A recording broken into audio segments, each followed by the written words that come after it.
Hello everyone, welcome back to my channel. आज हम study करेंगे role of parliament, how do new laws come about, unpopular and controversial laws. Role of parliament का half of part हमने study कर लिया था पिछली video में, तो जो बचा हुआ पार्ट है वो मैं अभी आपको बताती हूँ। इसमें पॉइंट है, parliament is the significant authority and government is answerable to for any of its action. Parliament supreme authority होगी किसी भी कंट्री की, या इंडिया की हम बात कर रहे हैं, और जो सरकार है इंडिया की, जैसे कि अभी बीजेपी है, वो आंसरेबल रहती है। जो भी वो एक्शन लेगी वो पार्लियामेंट को आंसर देने में। अब फिफ्थ पॉइंट है हमारा, making of a national government. एक नेशनल लेवल पे गवर्नमेंट कैसे बनाई जाएगी, तो इसमें है सबसे पहले Lok Sabha, which is the lower house of parliament. इसके अंदर होते हैं max of 550 elected members. At current इसमें है 543 elected members. To form a government, a party must secure majority in Lok Sabha. अगर किसी भी पार्टी को, सपोज बीजेपी है, कांग्रेस है, उसको अपनी सरकार बनानी है, तो उसको लोकसभा में सबसे पहले अपनी मेजोरिटी जो है उसको प्रूव करना पड़ेगा with the help of elections. उनको चाहिए एटलीस्ट ऑफ 272 जो वोट्स है, सीट्स जो है वो चाहिए होती है 543 से। 543 का हाफ जो है 271.5 होगा, तो मैक्स ऑफ 272 सीट्स जो है, जो मेजोरिटी पार्टी होगी उसे चाहिए होगी। ठीक है। सेकेंड पॉइंट आएगा इसका, ऑपोजिशन पार्टी। अब मेजोरिटी पार्टी जो है वो आपकी बन गई, ऑपोजिशन पार्टी कौन सी होगी? जो उसके खिलाफ खड़ी होगी इलेक्शंस में बट वो हार गई होगी। जैसे कि इस टाइम पे बीजेपी जो है वो लीडिंग है, तो कांग्रेस जो है उसको आप ऑपोजिशन पार्टी बोलोगे। ठीक है। ऑपोजिशन पार्टी का क्या रोल रहता है? जो भी मेजोरिटी पार्टी है किसी कंट्री को लीड कर रही है, जो भी वो एक्शंस लेगी, कुछ वो रूल्स बना रही है, तो ऑपोजिशन पार्टी जो है उसके ऊपर क्वेश्चंस कर सकती है पार्लियामेंट में जाके कि इस तरीके से रूल्स कैसे बनाए गए, या फिर कोई अनफेयर रूल उन्हें लग रहा है कि सिटीजन्स जो है उनके फेवर में ये रूल नहीं है, वो तो वहाँ पे वो क्वेश्चंस उठा सकते हैं। Third is selection of executive. Executive होगा लीडिंग पार्टी का leader. Okay, PM, prime minister. जैसे कि इस टाइम पे नरेंद्र मोदी जी जो हैं वो पीएम है इंडिया के, leader of ruling party in Lok Sabha. ये क्या करेंगे? Implement laws made by parliament. Parliament जो भी रूल्स जो है, लॉज की लिस्ट देगी, वो उनको इम्प्लीमेंट करने में हेल्प करेंगे। इसके अलावा वो सिलेक्ट करेंगे मिनिस्टर्स को। जैसे कि किसी भी देश में कोई पार्टी जो है उसकी सरकार बनी, उसके बाद अलग अलग मिनिस्टर्स बनते हैं, like education minister, finance minister, तो उन सबकी सिलेक्शन जो है वो करेंगे पीएम। ठीक है। आगे है कोalition गवर्नमेंट। ये क्या होती है? ये government of multiple parties when there is no majority parties. कभी कभी ऐसा हो जाता है ना कि कोई भी पार्टी जो है वो उसको मेजोरिटी में वोट्स नहीं मिले। ठीक है। तो दो पार्टीज या दो से ज्यादा पार्टीज जिनको लगता है कि हाँ हम आपस में जो है मिलके जो है एक मेजोरिटी पार्टी बना सकते हैं, जैसे कि गठबंधन की सरकार होगी। ठीक है। तो वो आपस में एक दूसरे को ज्वाइन कर लेते हैं और एक मेजोरिटी पार्टी बना लेंगे। इसका एग्जाम्पल है 24 मार्च 1977 से लेके 15 जुलाई 1979 तक जो जनता पार्टी थी इंडिया में, उसने रूल किया था। तो जनता पार्टी जो है वो कोलिशन गवर्नमेंट का एक एग्जाम्पल है। Fifth part is Rajya Sabha. Rajya Sabha is the upper house of parliament. इसकी मैक्स कैपेसिटी होती है 250 मेंबर्स।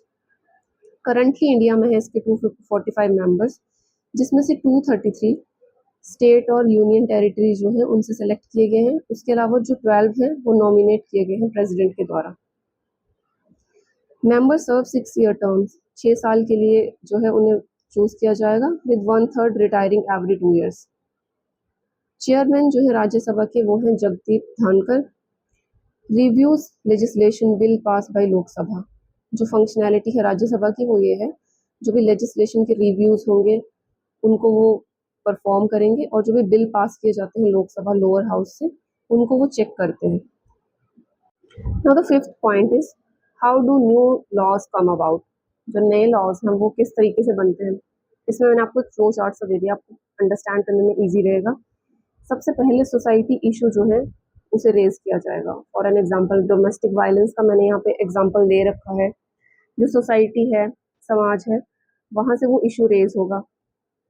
अब सेकंड है parliamentary sensitivity, responsibility of parliament to address the issue.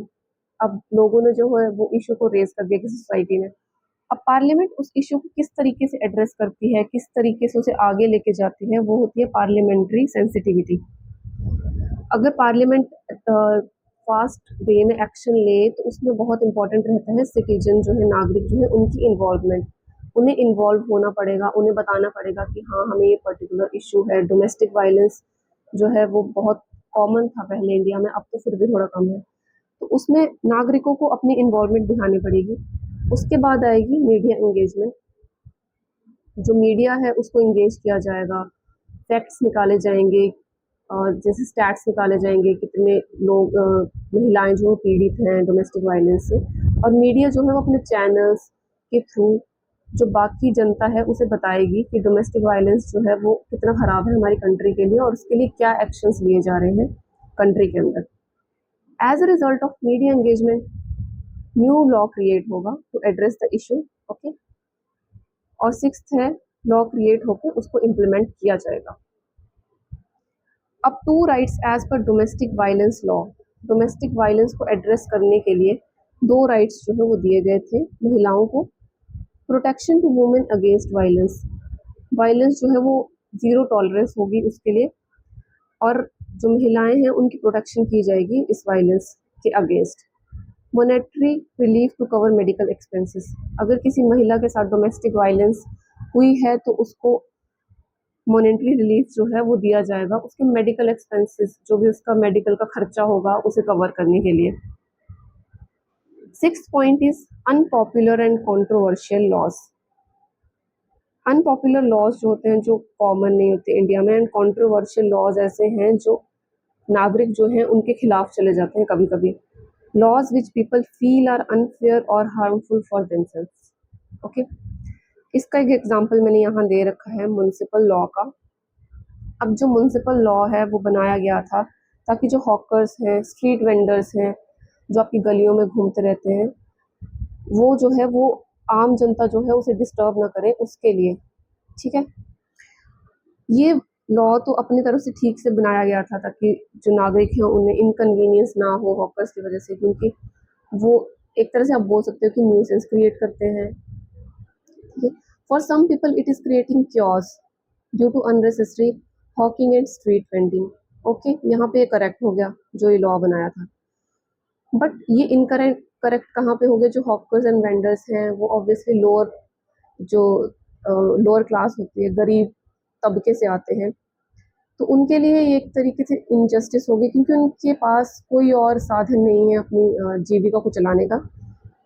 इसके अलावा जो मिडिल क्लास के लोग हैं वो भी कभी कभी अफोर्ड नहीं कर पाते महंगी चीज़ें, तो उनको जो स्ट्रीट वेंडिंग और हॉकर्स जो है वो कम रेट्स के ऊपर, अफोर्डेबल रेट्स के ऊपर प्रोवाइड कर देते थे चीज़ें। तो इन दोनों classes, middle class and lower class के लिए कभी कभी ये रूल जो है वो बन जाता है अनफेयर। ठीक है, अब अगर किसी को ऐसा लग रहा है कि ये रूल अनफेयर है, सपोज जो लोअर क्लास के लोग हैं, गरीब लोग हैं, उन्हें लगेगा कि ये रूल जो है हमारे लिए अनफेयर है, तो वो क्या कर सकते हैं इस केस में? People can approach court to make some changes so that law can be favourable to everyone. वो अप्रोच कर सकते हैं कोर्ट को, हाई कोर्ट, सुप्रीम कोर्ट को, और वहाँ पे वो बोल सकते हैं कि this law is not favourable to them. तो इसके रिजल्ट में जो कोर्ट है उसे एक्शन लेना पड़ेगा और कुछ ऐसे रूल्स ये चेंजेस करने पड़ेंगे इन लॉज के अंदर जिससे वो फेवरेबल हो जाए उनके लिए भी। तो यहाँ पे मैंने पॉइंट्स कवर कर दिए थर्ड चैप्टर के सब के सब। आई होप आपको ये समझ आ गया होगा। अगर आपको कोई भी डाउट है इसमें, कोई पॉइंट समझ नहीं आया है, तो आप कमेंट बॉक्स के अंदर ज़रूर से मुझे बताइए। अगर आपको वीडियो इन्फॉर्मेटिव लगा हो तो चैनल को सब्सक्राइब करें, शेयर करें। Thank you, bye bye.